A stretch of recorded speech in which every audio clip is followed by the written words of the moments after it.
Superior Court is now in session.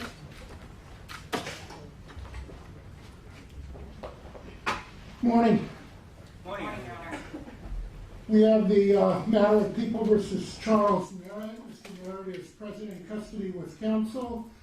District Attorney is present.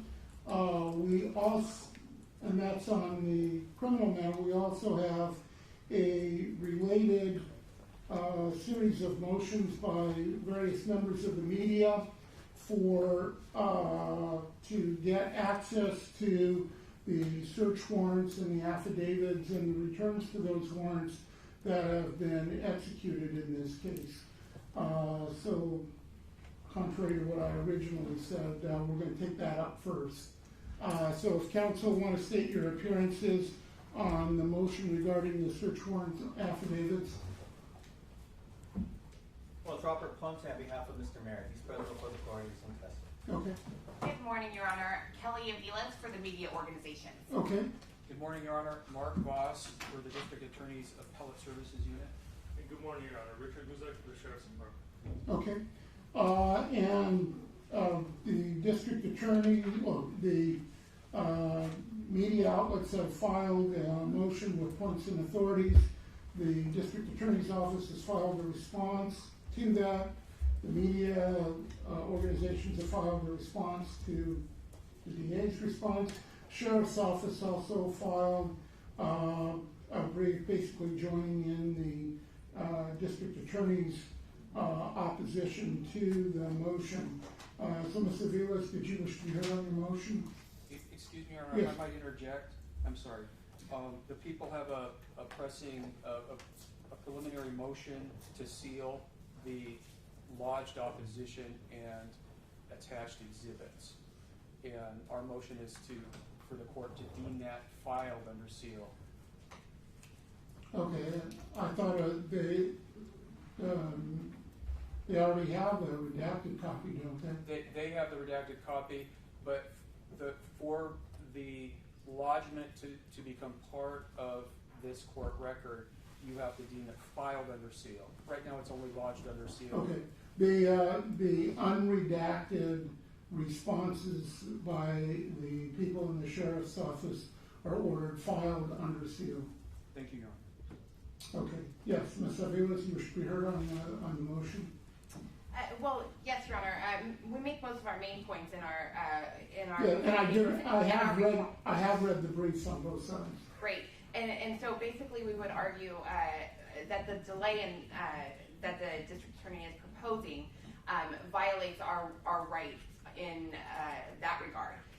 Once you get over that issue, we do believe we have a First Amendment right, and there's also a common law right and a right by statute under Penal Code 1534. So with all those, we feel that when you look at the test that goes along with it, that the interest asserted by both the district attorney and the people and defense counsel, who has also objected to the unsealing of these warrants based on prejudice to his client's rights, we don't feel that A, those override the First Amendment right of access. B, we don't feel that even the proposed sealing is narrowly tailored to meet any kind of issue that they might have. So we would ask that Your Honor review all of these, not just the one that's lodged, and and determine whether it actually is necessary to seal those for an overriding need, and if not, find a way to redact or modify them and release the remainder. Mr. Voss? Yes, Your Honor. The people, since filing our opposition, have submitted to the court and to counsel a copy of the case in re Fair Finance, and I've submitted to your clerk a copy of that case under the record. Yes, I just received that this morning, and I've reviewed that. Thank you. Just to reiterate our position and our opposition, that there is no First Amendment right of access by the public to sealed warrant materials. That is the majority rule. There's only the one outlier case in the federal circuit courts. That's out of the 8th Circuit from 1988. That case has gotten no love since. All the other big cases hold that there's no First Amendment right of access to sealed warrant materials, and those holdings differ a little bit as to timing. Some say before indictment, some say before arrest, things like that, that they all go that same direction. And in the case I just submitted, in the search of fair finance, that case held that after indictment, the search warrant affidavit and the docket remained sealed. There was no First Amendment right of access to search warrant materials, even after execution of the warrant, even after indictment. Now here, we're not using grand jury proceedings. Here we anticipate a preliminary hearing. Right, indictment would be equivalent to preliminary hearing. Yeah, and so I believe that that in search of fair finances and cases like that, cases that relies on like Times Mayor v. U.S. and Baltimore Sun v. Getz, those cases are applicable enough to be instructive, if not binding. The case, the one outlier was in re Thomas Gunn. It has a long name and goes by various nicknames, but I call it the Gunn case. That's the only one that went their way. In the media's reply, they cited 4 new cases. I looked at those. They don't help. Vermont v. Schaefer dealt with the First Amendment right of access to a probable cause hearing and an associated affidavit, not sealed search warrant materials. California's People v. Jackson was not really a First Amendment case because the opponents to unsealing didn't raise the inapplicability of First Amendment access. Everybody just sort of assumed that the First Amendment applied as codified by then Rule of Court 243.1, which is now 2.550. That sounds abstruse, but it's a rule of court that basically codifies the First Amendment test. Nobody brought it up, nobody contested it like we are here. In New York Times held that there was a qualified First Amendment right of access after the investigation is closed, and that's all we're asking here. We have a few important things to finish, and by preliminary hearing we anticipate the unsealing of all these materials. All right. Did counsel for the Sheriff's Office wish to be heard further? No, we defer to the people here. And Mr. Ponce, you indicated that you were also opposed, but you didn't file any points of authorities. Yes, I'm joining with the arguments made by counsel and the documents that he submitted. There's plenty of time to be able to balance the rights of all, including the media and the press in this case. It can be balanced with a defendant's right to be able to have matters brought to the attention of the public in a timely fashion where cross-examination or examination of witnesses can also accompany the facts that are being alleged in these affidavits. It's too difficult to be able to defend at this point in time unless we have the access to the witnesses that are actually proffering these opinions. It can be done simply. It can be done at preliminary hearing, and then afterwards, as counsel for the people have indicated, then there can be conversations regarding what the media access should be to any of those documents, and I will submit. All right. And Ms. Evans, did you wish to be heard further? Yes, Your Honor. Thank you. I think that counsel has misrepresented the ideas that go behind the cases that we're talking about. So when we're talking about access to proceedings, what we're really talking about is a First Amendment right of access to information, and that cannot be narrowed unless there's a compelling reason. And so I understand that there are counter arguments on both sides, but I believe there have been many cases which talk about the way to deal with that. There is a number of references in the cases cited by the people and in our brief talking about the assumption that after indictment there is a right of access to these warrants and related documents. And I think in this case, equating the preliminary hearing with the indictment is incorrect because in an indictment, the defendant's not in custody. No one's been arrested when they're doing a grand jury proceeding and there is some indictment. That is not the case here. And I think that's what differentiates the cases they've cited from the current proceedings. So I think that's one issue. The other issue is that a number of cases have talked about the general idea of waiting for things that are going to become public in a court trial before the information is then released to the public. In the California Supreme Court case, NBC subsidiary, which is where the test from Court Rules 2.550 that we've been citing about the requirements that go along with sealing or unsealing motions. It talked about the lower court's order to wait to present the information until it was heard in public in front of the jury. And that has been consistently overruled as a problem for First Amendment rights. And so I think that here, that's exactly the effect that waiting for some preliminary hearing for a date unknown is doing in our case, in maybe a more creative way. It has the same effect on our First Amendment rights. So we object to that as well. Okay.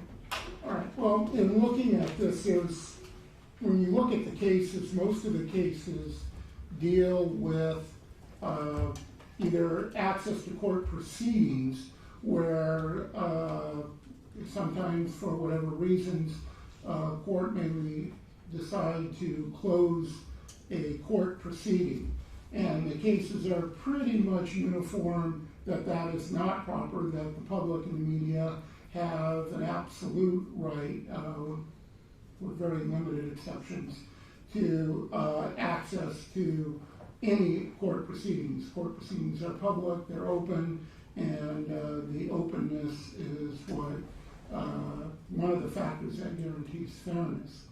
The second prong, or the second area of materials, has to do with records, official government records and court records.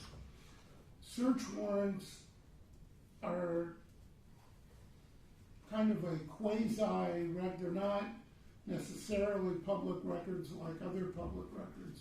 For example, in any investigation, there are hundreds and often thousands of pages of investigative reports by the investigating law enforcement agency. They conduct interviews, they do all kinds of investigation. Their reports are not public records. I think it's clear that those do not become public unless they are made public in terms of an affidavit to an arrest or a search warrant, in which case at some point they may become public. In looking at the cases they try to come up with guidelines as to what falls within the parameter of an absolute First Amendment right, what is the outside of that purview, and what may be a conditional right of access. One of the primary cases is Press Enterprise versus Superior Court, 1984 Supreme Court case. And that case analyzed, set up a two-prong analysis. The first prong to look at is whether or not what is being sought by the media has been historically open to public access. And the second prong is whether or not public access to that information would play a significant role in the functioning of the process in terms of showing the public that the process is fair and above board. And most of the cases that address the issue of search warrants indicate that search warrants do not satisfy either of those prongs.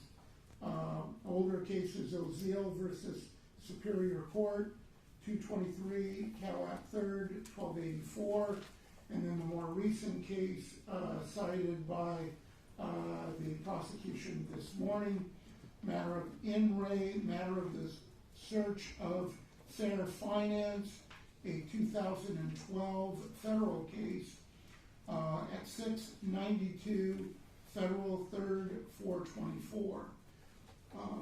That case discussed the identical issue here as to media's access to sealed search warrants. In that case, the trial court granted the media request to access to the search warrants. The government appealed, and the appellate court reversed the trial court, finding that the trial court was in error for releasing the sealed documents. The case indicated that search warrants historically do not fit either of the prongs of the press enterprise case, that they remain confidential. Significantly, they indicated in that case that they would remain confidential even after indictment. So I think that is controlling in this case. Other cases that have been mentioned that are consistent with that are the Times Mirror case, United States, Times Mirror versus U.S., also a federal decision, 873, Federal 2nd, 1210, Baltimore Sun versus Getz, 886, Federal 2nd, 60.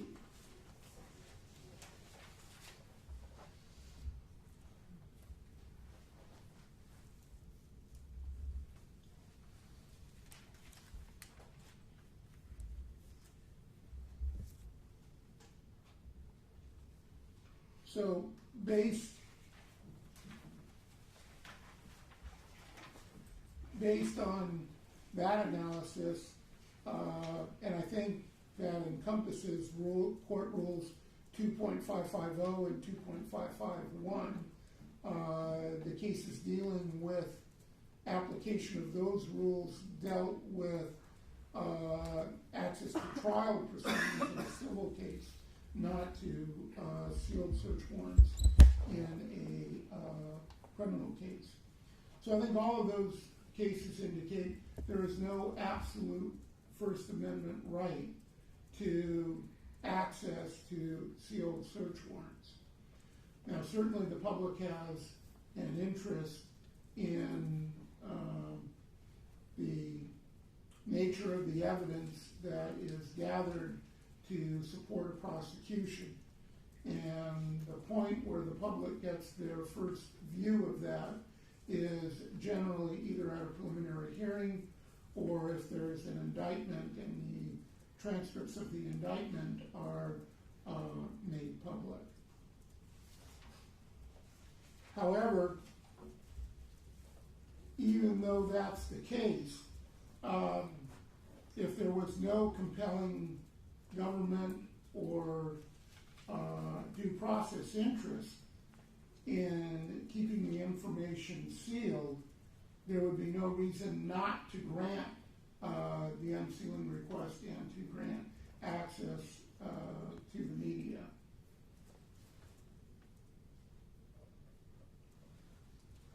And that's why there is generally a balancing of interests in making a determination if and when and what can be released. And the cases that have addressed that issue are KNSD channels 7 and 39 versus Superior Court at 63 Cal 4th 1200, Estate of Hearst at 67 Cal 3rd 777, and Kramer versus Superior Court. Kramer is Craemer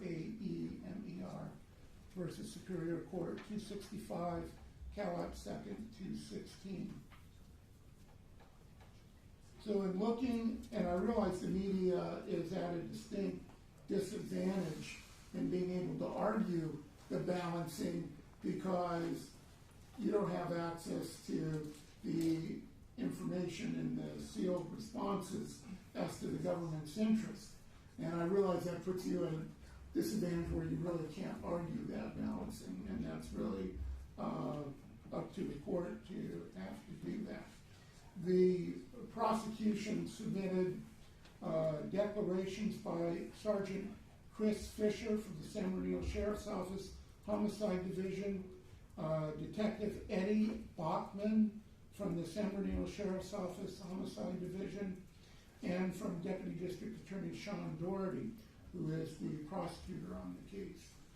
Those declarations indicate, kind of summarize the information that has been gained through the existing search warrants.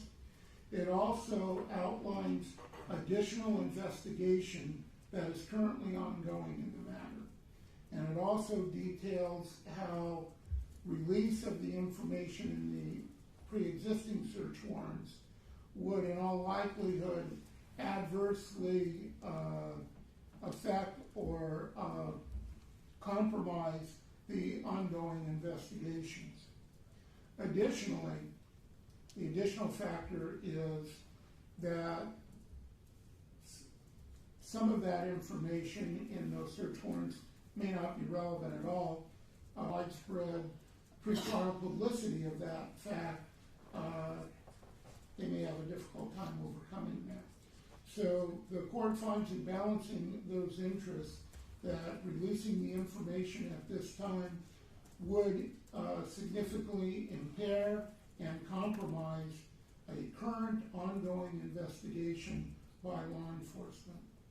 Court further finds that releasing the information at this time would also seriously jeopardize the defendant's rights, due process rights to a fair trial by extensive publicity of untested information that may or may not be accurate, that may or may not be true, and that may have other innocent explanations. So, one of the cases that addressed that issue of balancing the interests, particularly with regard to these two interests, is Orange County versus Superior Court, 79 Cal App 4th, 759.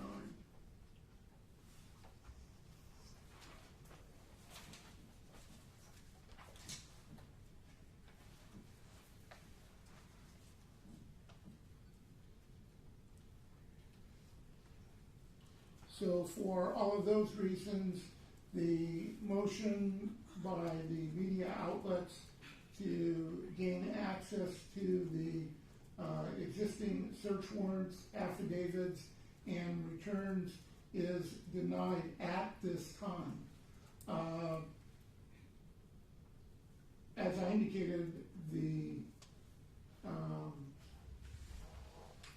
at the time of the preliminary hearing, there will be the opportunity, number one, the prosecution would have to present their evidence to support a probable cause determination. So much, if not all of that information would be made public.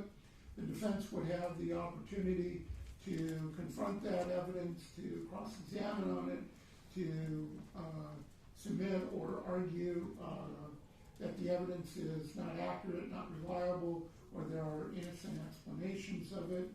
And at that point, there would no longer be, in the court's view at this point, there would no longer be a compelling interest to keep that information confidential.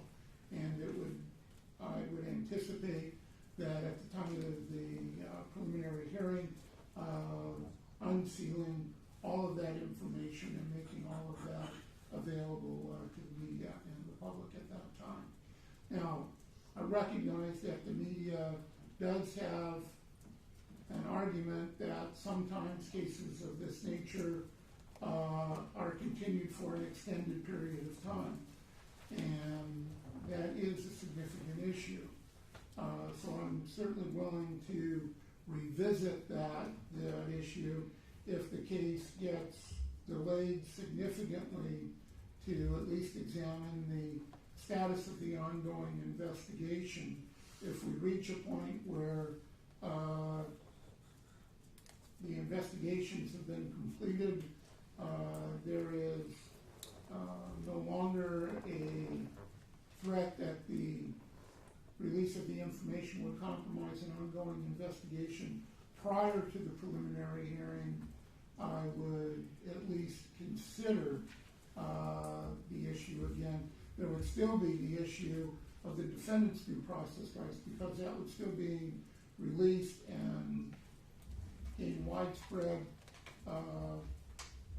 media attention without the defense having the opportunity to address those issues. So it would still need to be looked at very closely in those in that light. But I would at least be willing to look at it if we don't get to a preliminary hearing within a reasonable amount of time. Which is what, in your opinion, Your Honor? Well, reasonable is kind of a sliding scale. If you don't mind, I'd like to make a couple points for the Sure. record. First, I want to discuss. Sorry, I flagged so many things in my notes. You talked about Unseal versus Superior Court, but the issue there was regarding access to evidence that was seized in per a warrant that was issued, not access to the materials itself. Also, in NBC, which you cited, that issue was prior to the stage we are currently at, and the court in that case specifically held that warrant proceedings have historically been closed to the public, but most search warrant materials routinely become public after the search has been executed. So here we're far from the time that the search has been executed, and which I think is also reflected in Penal Code 1534, which has made warrants and their related documents, as we're seeking here, available 10 days after the search. So while we agree that even a First Amendment right has to be balanced against other interests, the other issue we have here is that the wholesale sealing of all of the warrants in this case, I don't think meets that test, even if there are compelling interests, which we do not necessarily concede, especially as to the defendant's rights. I think the defendant's right to a fair trial, they have a huge showing that they have to make in order to prevent Affidavits for release or search warrants for release at this time is what we're saying. Thank you, Your Honor. Thank you, Your Thanks Honor. very much, John. Then we have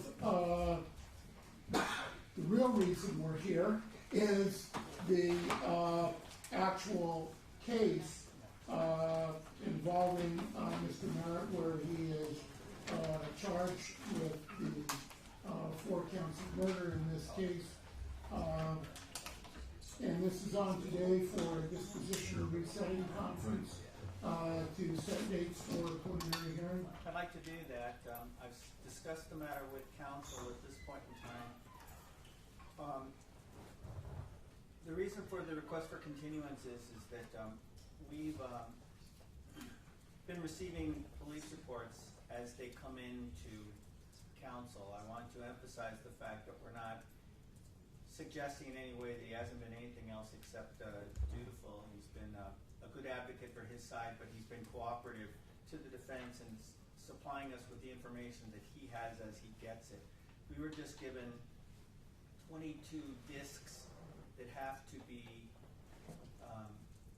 made into hard copy and then be able to share it with counsel, with investigators, and with Mr. Merritt. It's been a difficult process so far. We just did receive some new information. I think the total will probably be about 10,000 pages that we'll have to come to grips with in order to properly prepare a defense in this case. So with that in mind, it's my request that the matter be set for a pre-preliminary hearing for April 3rd, a preliminary hearing date set the following week, a time waiver 60 days beyond, and a date in 2 weeks so that we can be able to find out what it is that the district attorney may still have access to that they don't have, find out the things that we need to be able to perfect discovery at that point in time so that the matter can proceed to preliminary hearing in a timely fashion. Okay, so you want April, did you say April 3rd for pre-preliminary hearing conference and then April 7th for preliminary hearing? That's fine. Okay. And I'd also like, as I indicated, a date for a couple of weeks so we can come back and see where we are with Sure, respect to for a this. status conference regarding discovery. Yes. Sure. So today's the 30th, so want to do sometime during the week of February 17th. Good, John, give us a date. That's fine with me. That's fine. Would Friday the 20th be okay? Yes. It's fine.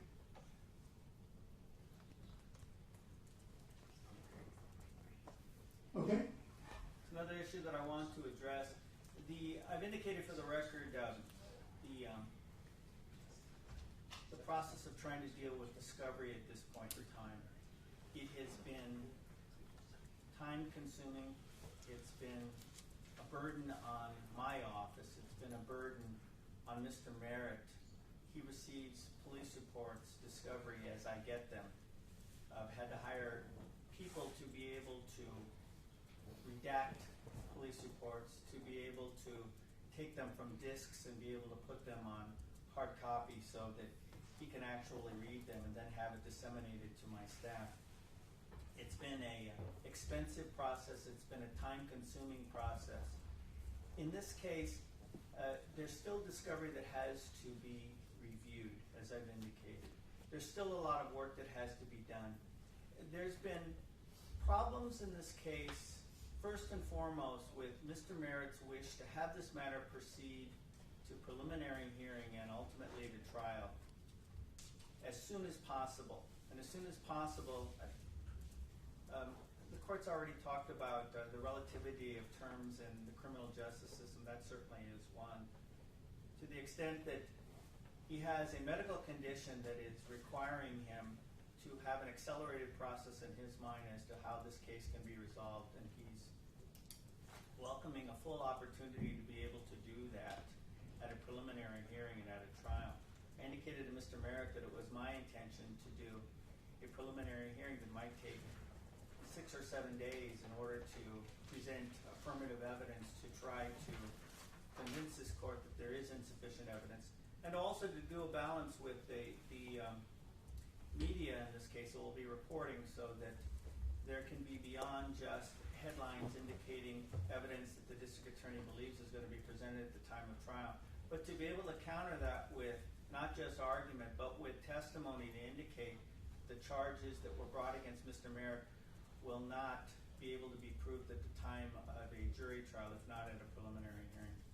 To do that, it has basically placed my office in a situation that we have to devote almost all of our time to this particular case. It's a financial burden for Mr. Merritt to be able to have to assist us in being able to keep my practice open, to be able to do a good job to hire the people that we've had to hire to be able to do this, and to do everything we can to be able to help him in his pursuit of justice in this case. The difficulty is that as he continues to go through doctor's visits, he's told on a consistent basis that he may not have a long enough period of time that may be required if he has counsel outside of this office, outside of himself, to be able to get this matter to court in a time where he would remain to be healthy and be able to go home to his family after he's acquitted in this case. To that extent, we've had conversations about setting preliminary hearing dates, setting realistic times that we could present the evidence that I think that is important. And there's never been a disagreement regarding what our goals are in this and how to accomplish them, except for the fact that he rightfully wants to be able to present this matter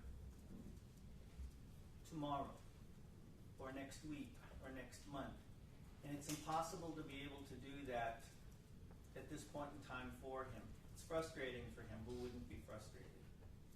The difficulty is that as an officer of the court, I have to make sure that when I prepare a matter for a preliminary hearing, a lesser preliminary hearing with lesser charges, it doesn't make any difference. We have to be properly prepared to be able to address all the issues in a timely fashion and in a proper fashion.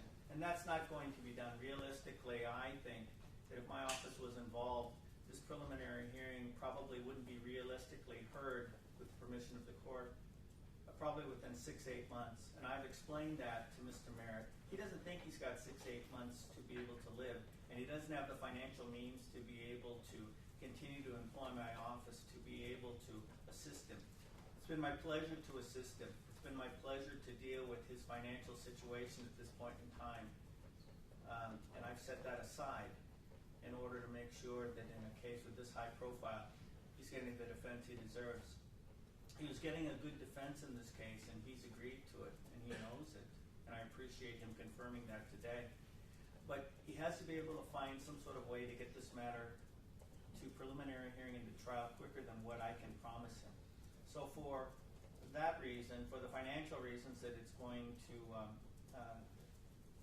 be a burden on him and his family at this point in time, he's asking to proceed in this matter pro per to represent himself to ensure that the matter is addressed in a way where he can have control over all of the discovery in the case, where he can spend 24 hours a day preparing his defense where maybe no attorney would be able to do that. He's convinced that he has the intellectual capabilities to be able to do it, and so am I, by the way.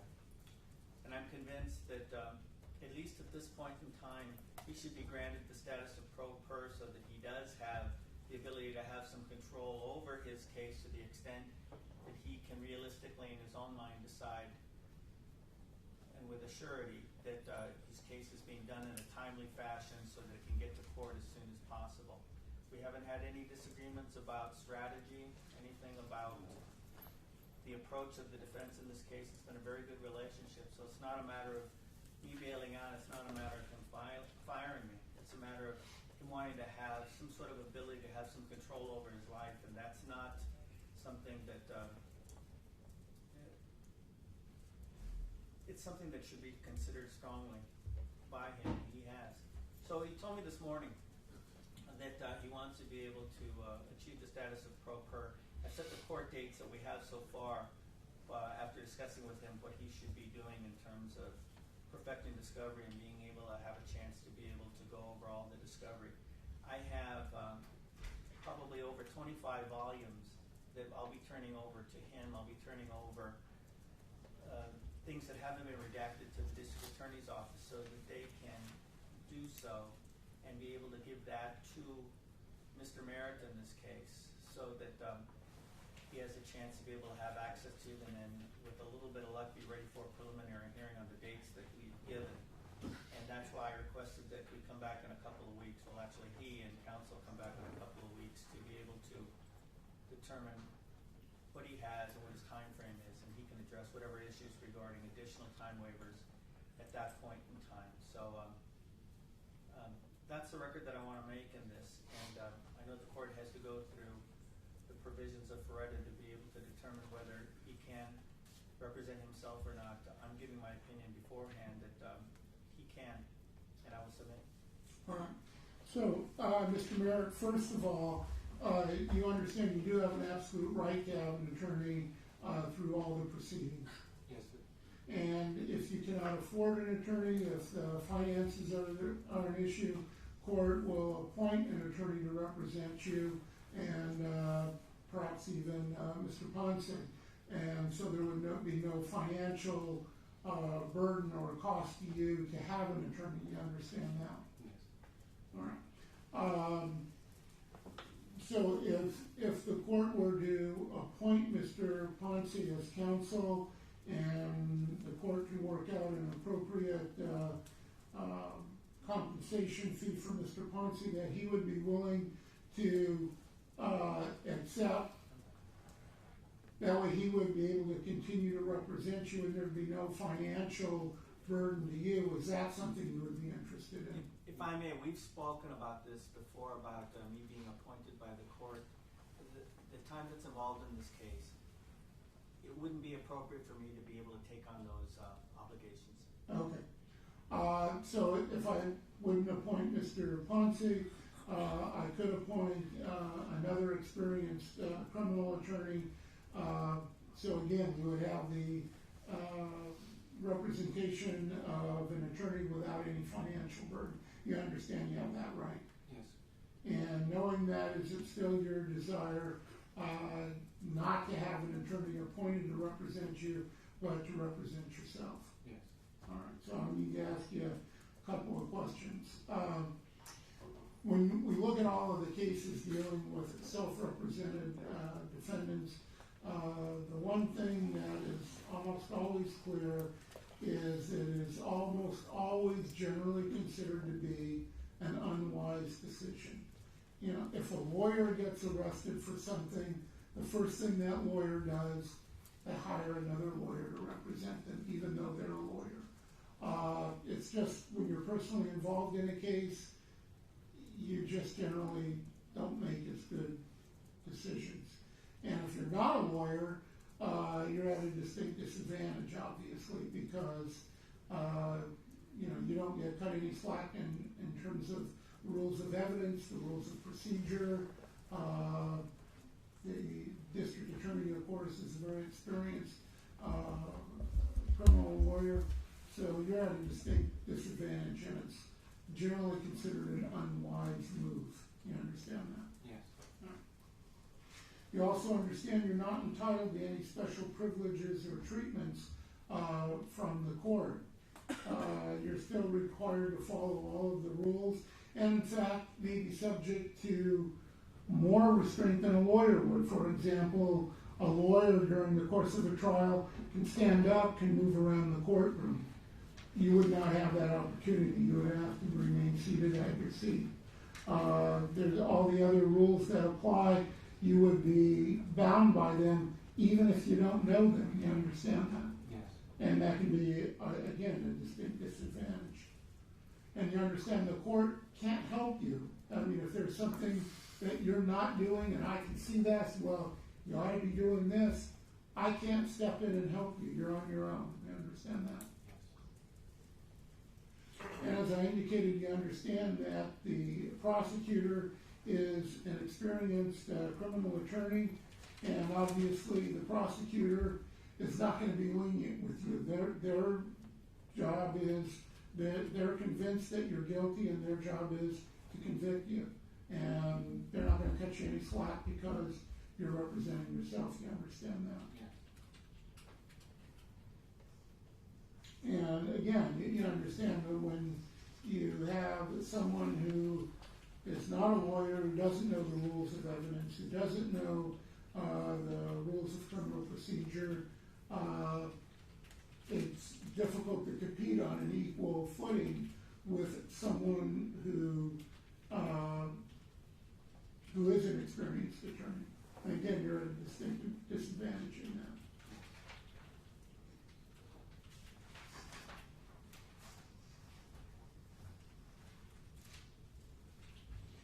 One important distinction in representing yourself is if you have an attorney representing you and your attorney does not do a good job in representing you, or they mess up in representing you, you can, on appeal, claim incompetence of your attorney as a grounds for appeal.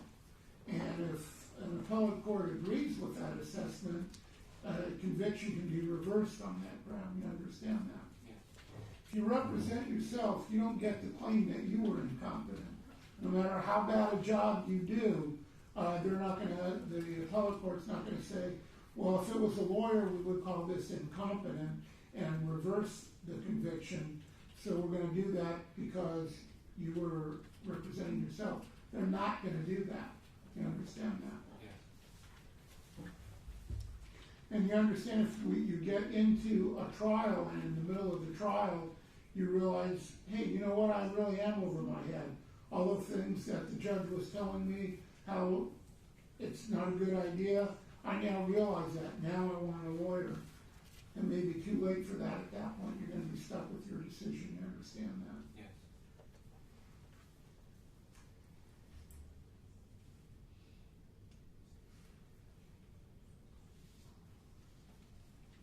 Have you ever represented yourself in any kind of a proceeding? No.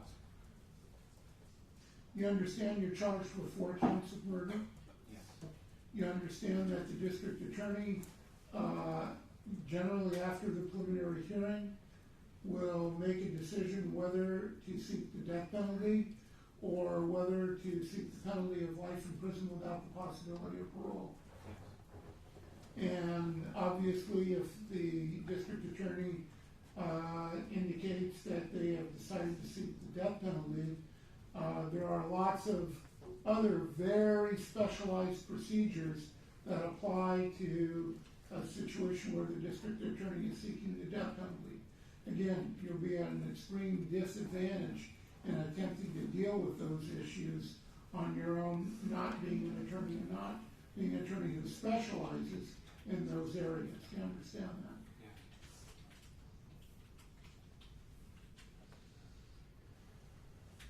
Tell me a little bit about your education. 2 years of college, high school graduate. Okay. And what type of work have you done in the past? Manufacturing. I'm a designer.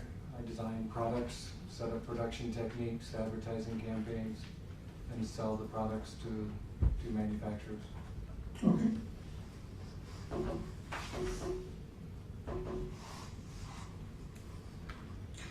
You indicated that you do have a medical condition. Yes. Okay. Is that going to impair your ability to represent yourself? No.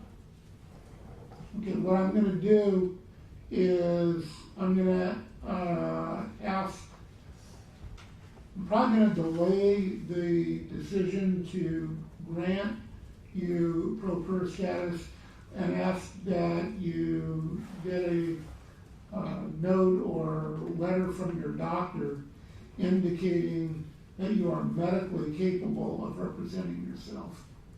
Okay?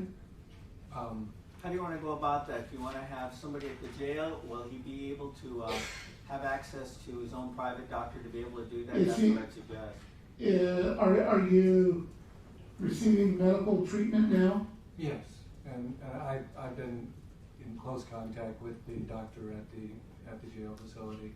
He sees me all the time, Okay. and I actually discussed this particular thing, and he stated that he sees no reason.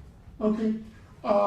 So what I'll do is I will refer the matter to the jail medical staff, request the doctor treating Mr. Merritt to provide a report to the court to indicate whether or not Mr. Merritt is medically capable of representing himself. To have that report here prior to the February 20th hearing. How quickly can that get done? Because that's going to be delaying the process that Mr. Pond said. I was gonna grant you pro approval. I'll tell you what I'll do. Based on your representations, I'll probably grant you pro per status today, subject to review on that issue. That way you'll have your pro per status at the jail starting today. Appreciate that. Okay? Based on your education level and your work experience, I'm guessing you don't have any problems with reading or understanding reading materials. Absolutely not.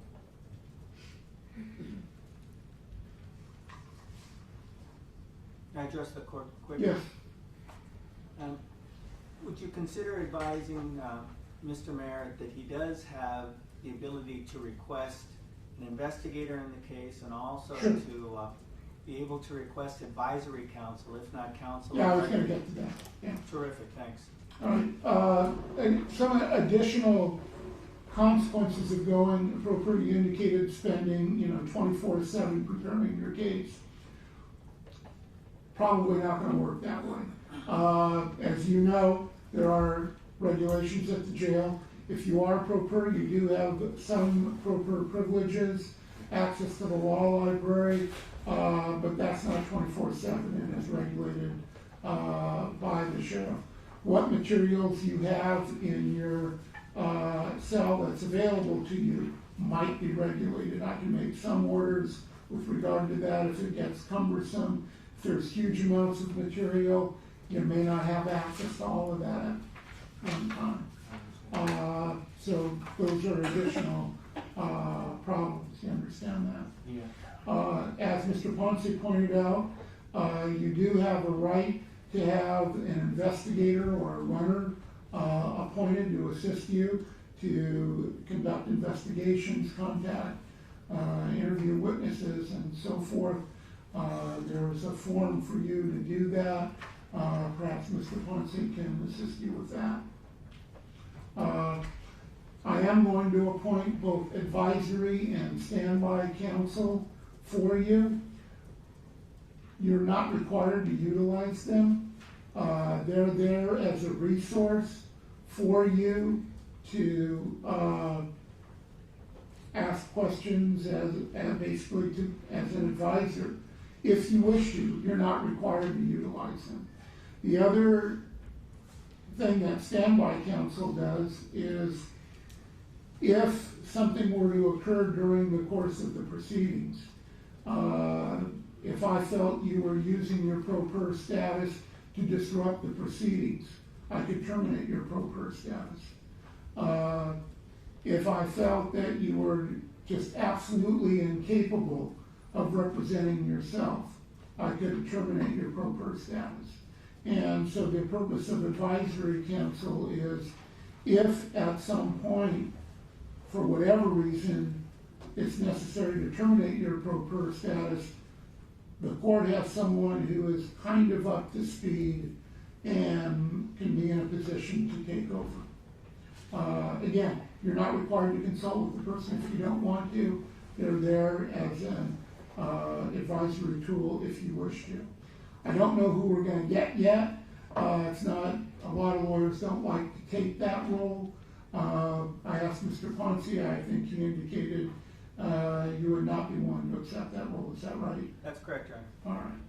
All right. So we'll see if we can get someone in that regard. So at this point, the court finds that the defendant does understand that he has an absolute right to counsel, he has an absolute right to court-appointed counsel, that the defendant knowingly and intelligently and voluntarily waives his right to counsel, and that it is his desire to represent himself, and the court will therefore grant the defendant's request to represent himself, grant the defendant pro per privileges at the jail, matter beyond for review of that decision on the February 20th date, subject to the medical report. And nothing will change unless I get a report that says absolutely not, he medically cannot do this. Okay? There's a couple of issues Yes. with the law library itself. I discussed it with the law librarian briefly when she was in my cell block, and she stated that generally, most cases, they're allowed 4 hours a week in the law library. She said there are many exceptions, and that obviously because of the status of my case, that she would be happy to give me more time specifically in the law library, but it had to be ordered by the judge. Right, and here's what you need to do in order to do that. So I'm already breaking one rule by giving you some advice. You have to file a motion requesting the additional time. You have to serve the district attorney and the sheriff's office with that motion. Because sometimes there are security concerns, sometimes there are concerns within the jail about doing that, so I need to look at all of that. I can't just say, you tell me, oh, you need more time? Yeah, sure, no problem.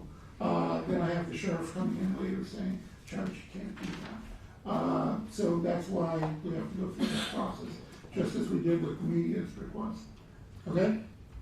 Anything else? Not that I can think of. Okay. So we'll come back on February 20th for a status conference with regard to discovery. Are you gonna be here for that, Mr. Ponce? No, Your Honor, he'll be appearing at that point in time. I set that date so that he could conference with Mr. Doherty on that day to see what they have or what they don't have. Okay, Between now and that date, the counsel and the investigator that the court is going to be appointing, is that going to be between this date and the 20th? yes, I can appoint the investigator for you. Mr. Ponce, can you prepare that form for him for the appointment of the investigator? I'll see if I can come up with something, sure. Okay. So I'll appoint the investigator, and once we learn who is being appointed as advisory and standby counsel, I'll try to get you notified of that at the jail. Appreciate it. Okay? Do you have any anticipation as to how long that's going to take? I would hope by the end of next week. Thank you. Okay? Thanks, Your Honor. Anything else? Well, we're currently 60 days past today. Oh, yes. Thank you. Mr. Merritt, you do have a right to a speedy trial within 10 days of your first arraignment in Superior Court, and within... I'm sorry, it's preliminary hearing. You said trial, I don't mean to interject. Sorry about that. Wrong script. You have a right to a speedy preliminary hearing within 10 days of your first arraignment in court, and to have that preliminary hearing completed within 60 days of your first arraignment. Is it agreeable with you to continue to waive that right and agree that your matter can now be set for preliminary hearing on April the 7th? And further agree that if necessary, the people can have 30 days beyond April the 7th to start your preliminary hearing.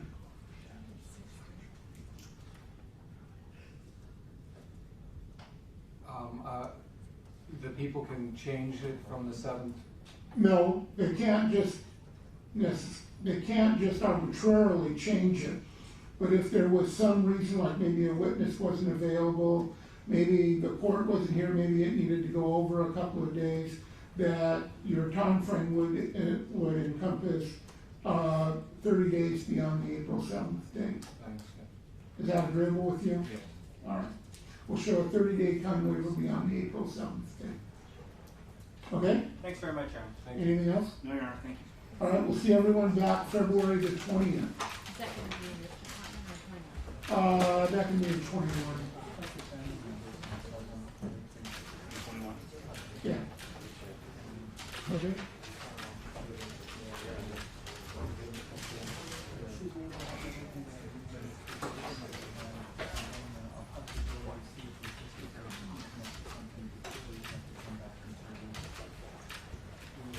Sure, I told them to make sure I get pictures of the party.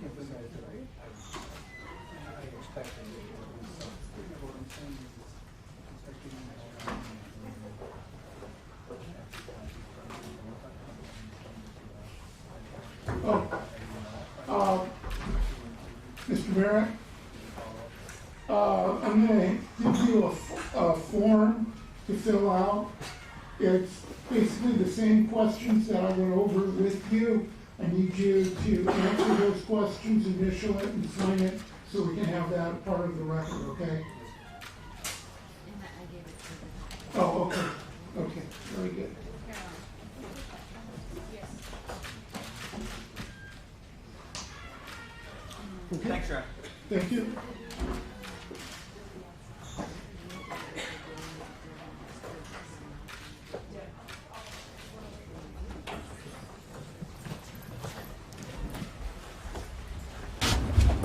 Stand one on each side of me. These are the people. I'm not getting started. I'm just introducing them. They're people that have been working on the case with me. I have co-counsel Tess Ponce, and Mr. Milton, Leroy Milton, has been investigator in this case from the beginning. Tony, can you back up just a little bit?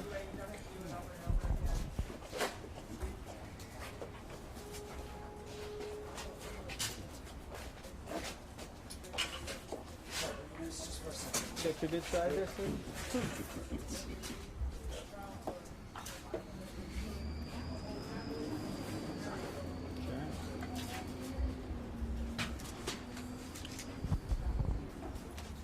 Everyone good? Who are we waiting on? I don't know. Just 1 second, that way we can. He's not ready. Oh, okay. Just give me a minute. Sure, you're fine. Go ahead.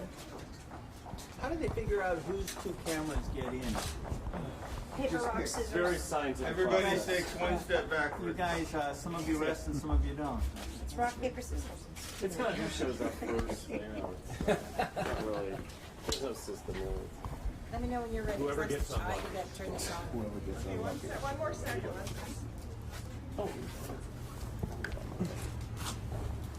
Please. Yeah. I want you guys to be able to see what it is that I have to look into when this happens. Mr. Ponce, we need you to speak. Can you project a little bit so we can hear you in the back? I was whispering right now, so you wouldn't hear. Oh, I know. I'm just. Can you give us your name and spelling again and who you represent, please? Or you used to represent? My name is Robert Ponce, P-O-N-C-E, and this is Tess Ponce, co-counsel in the case, and Leroy Milton, who is the investigator in the case. Tell us what happened and what went into this decision. All right, so instead of just giving a statement, I gave you all the complete statement in court, everything that had transpired prior to the decision made by Mr. Merritt. I gave it to you guys. I'm willing to answer a few questions at this point. Okay, I'll make a quick statement. So here's the status of the Merritt case in terms of, I think, the publicity that is going to be completely over the top now since he's decided to go pro-per. And it's not a lecture, it's merely an observation. I've been doing this for about 30 years, and it's clear that the problems that people have when they are when they're accused of committing a crime is this. They're accused of offenses, they don't get an opportunity to be able to go the next day and be able to say, this isn't right, this isn't true. And the difficulty for Mr. Merritt is that he wasn't getting an opportunity to be able to get his matter before the court in a manner that he wanted to, as fast as he wanted to. And he's scared to death that he's going to die before he gets a chance of doing it. So the balance had to be from counsel's point of view, from Mr. Milton's point of view, is that we have an obligation to be able to do everything we can to be able to assist him. And the balance, of course, is that we want to do it as soon as possible. And so that was the problem with this case. Also, there were financial difficulties with the family, with the amount of work that was being done and so forth, to be able to shoulder the burden of those two aspects of the case. So that was his thinking about it. And I started by saying that the balance that the media has to play in this is to report what it is that they see. And I have not been out in front of the media giving interviews, you all know, or going on television regarding any of this. And it's because, as I often say, it's the facts that prevail, and it's the search for truth. It's not just the district attorney's search for truth, it's the defense search of truth in this, so that we can have innocent people go home in a timely fashion. Well, the timely fashion in this case was not going to be appropriate for Mr. Merritt, because he wanted to get this done as soon as possible, and it was impossible to be able to do it in the time frame that he wanted to. So his hope is that if he represents himself, it can be a more expeditious type of hearing at this point. So that's about it. The only thing I encourage you is what you guys know already. You should report the facts of the case. You should report what the media has to say in a manner that is balanced. And How serious is this problem? he has, it's described as congenital heart failure. Listen, if you guys want to go, go. Go. I've said everything I was going to say anyway. Are they talking? We heard it before. Are you talking? How poignantly try to talk him into being a lawyer. That sounds like an insane decision made based on what he faces. The death penalty has no trace. I think he's smart enough to be able to know what he's getting into. I think he's smart enough to know that he's capable of being able to, at this point in time, represent himself. How is he capable? I'll say this. I didn't try to talk him out of it. Why not?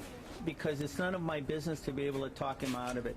He's got the right as a citizen to be able to represent himself as guaranteed by the Constitution. Who am I to be able to talk him out of it? Because you're a defense attorney who understands how the system works. No. What he's And you were representing him. Okay, now you guys, you want an answer or not? Yeah. Here's the thing. He was advised as to the problems involved of representing himself. He's not dumb enough to think that there won't be problems. We discussed generally what the procedures were going to be if he represented himself on it. And I told the court what I believe to be true, that I think that intellectually he's capable of doing it. And the law allows somebody to represent themselves under those circumstances. As the judge indicated, if he felt that he wasn't competent to be able to do it, then he wouldn't have let him take the pro per status. So he asks him what his education is and so forth. Can he read? Can he write? And so forth. Well, he can. Does he have some sort of education? Well, he does. So it was sufficient for the judge. And as far as I was concerned when I was speaking to him, it was sufficient for me also. Can you just talk a little, you're saying he has congenital heart failure, what is the 6 to 8 month time period? Is that doctor saying that's all he has to live? I said that I thought that the preliminary hearing probably couldn't timely be brought to court within 6 or 8 months. And he doesn't have an actual time frame as to how good his condition's going to be in 6 to 8 months. He's just scared to death that he's not going to make it. So. But Robert, you know that's congestive, not congenital. It's congestive heart failure. Congestive. Yeah. And so you're saying that April 7th is not going to be enough time for him to adequately prepare? I don't know. It wouldn't have been enough time for me. For him, I don't know. Robert, you know, I saw in the court, you know, an example of him not knowing the basic procedures in filing a motion and more jail time at the jail or you know, library books and things like that. How can you honestly say he's going to be able to defend himself in a possible death penalty case? I think at this point in time, he has a constitutional right to be able to do it. How well he does, you'll be here to be able to report it. It also doesn't mean that necessarily he's going to stay pro per forever. He doesn't have to. He's also going to have the benefit of having an investigator and an advisory council to be able to assist him in this. So he'll have what the law provides him, the ability to be able to represent himself and have some assistance. So can you explain why wouldn't he just go with, if financial was also an issue, why not just go with the public defender? Would it not have moved as quickly if you went that route as well? Time is really of the essence in his mind. The answer is that I don't know. Did you say what is wrong with him, or are you saying like what is his illness? He's got congestive heart failure. How much longer does he have to live? Nobody knows exactly how long that's going to be. Nobody's talking about it being in 2 weeks or 3 weeks. The problem is that if the trial was going to take 2 years or 3 years, he was afraid he wasn't going to make it. Do you truly think he's innocent? Well, I take on people, I represent them, and what I want to do is to emphasize the fact that he's got a presumption of innocence at this point in time. So why wouldn't I think that now? Does he really feel he's going to be able to prove his innocence? Well, sure, because I don't think he would take on the case if he thought he was going to get convicted. I think he thinks that he's going to be able to provide, at this point in time, adequate representation. So he has to get home to his family. I mean, can you talk a little bit about his situation outside jail, who he wants to get home to, what he's trying to do? He's got children, he's got sisters, he's got brothers. Could you clarify? Could you sort of summarize for us how strongly he feels, believes in his innocence? I don't know what that means. Would you restate? You've talked with him. He's told you why he feels he's innocent. Could you give us a sense of how strongly he feels that? How he characterized that to you? Maybe what reasons he feels that? The best that I can tell you is, and without avoiding the question, which I'm not, he says he's not guilty. How strongly does he? How emphatic is he? Could you give us some sense of the way he's conveying that? With all due respect, he emphatically said that he's not guilty. Talk about the volume. You're saying that the material was supposed to be 6 to 8 months, and he use it too. It's 25 volumes.